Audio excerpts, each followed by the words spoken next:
E nós estamos falando aqui, continuamos assistindo aí a este link que nós tivemos e conversando também a respeito da nossa casa, né, gente? É uma coisa quase cultural, né? Essa coisa do desejo de ter a nossa casa. E é importante. Engenheiro Volmir, olha, chegou uma pergunta da Daniele aqui. Quando é que se deve receber a planta baixa de um imóvel? O que significa planta baixa? A planta baixa, na verdade, são, digamos, o formato do apartamento, com as paredes, os banheiros, cozinha, enfim, tudo assim. Normalmente, toda construtora, quando lança um imóvel, eles fazem um panfleto, que a gente chama que é o panfleto de venda. Sim. Nesse panfleto de venda tem a planta do imóvel ali.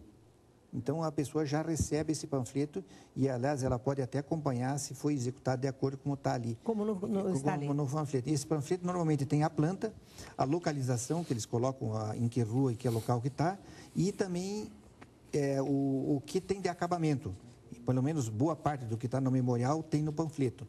Então, isso aí, inclusive, é um documento legal que, se, por exemplo, uma consultora te dá um panfleto dizendo que a parede é pintada de cor de rosa, e você pinta ela de azul, ela tem o direito de exigir que seja cor-de-rosa. Veja que legal. Olha, e quem fez essa pergunta aqui foi a Daniele. Obrigada, Daniele, pela sua participação.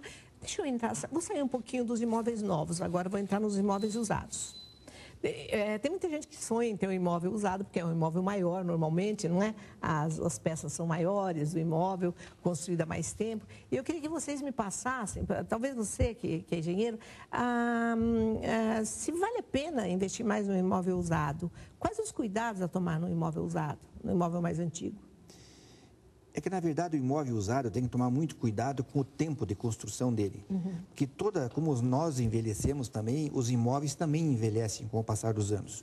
Então, a pessoa precisa tomar muito cuidado, por exemplo, em verificar qual é o estado físico do imóvel. Que muitas vezes existe não sei se a gente pode chamar isso, o termo que a gente pode usar isso, mas o que acontece muitas vezes é que o vendedor vai lá dar uma pincelada nas paredes. E eu quero saber disso.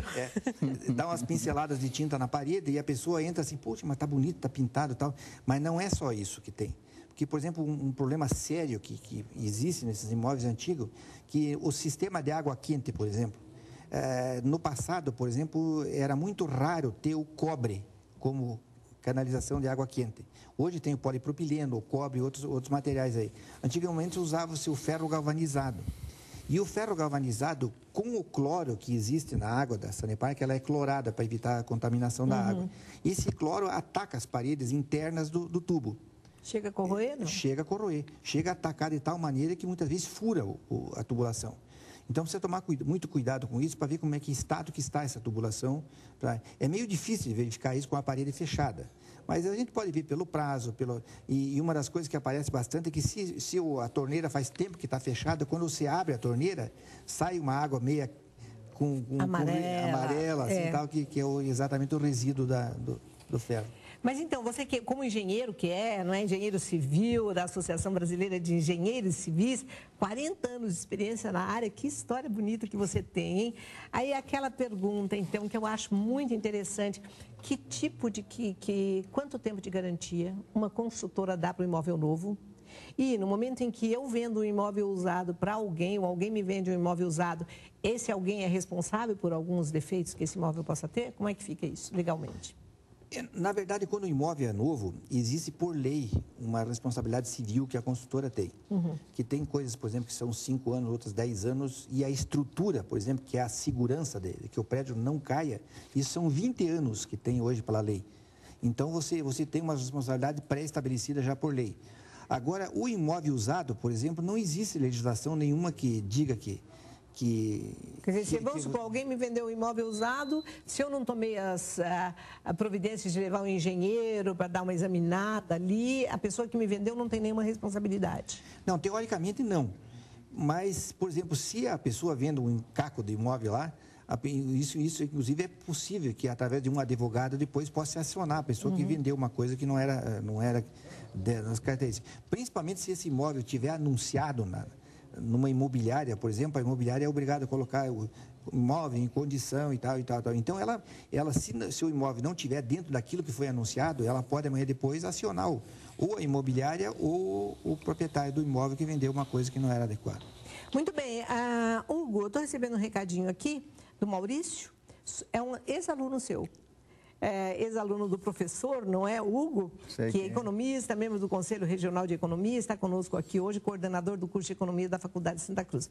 Ele disse que é um ex-aluno seu, está mandando um grande abraço. E ele pediu para você falar, eu não sei exatamente aqui, ele quer que você fale sobre taxa de câmbio na hora de comprar um imóvel. Quando fala em taxa de câmbio, a gente fica imaginando se é um imóvel fora do Brasil, porque hoje, teve uma época até que se negociava imóvel em dólar, lembra? Há anos passados.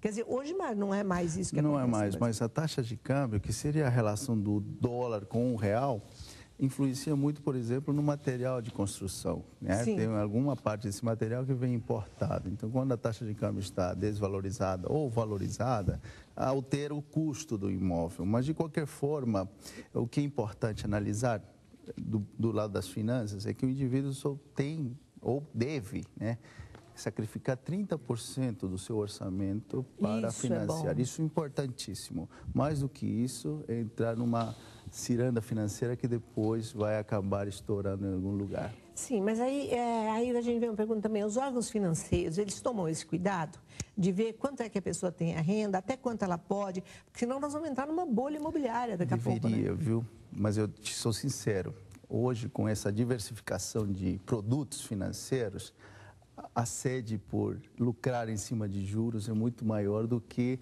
digamos assim, o cuidado que se tem nesse mercado financeiro.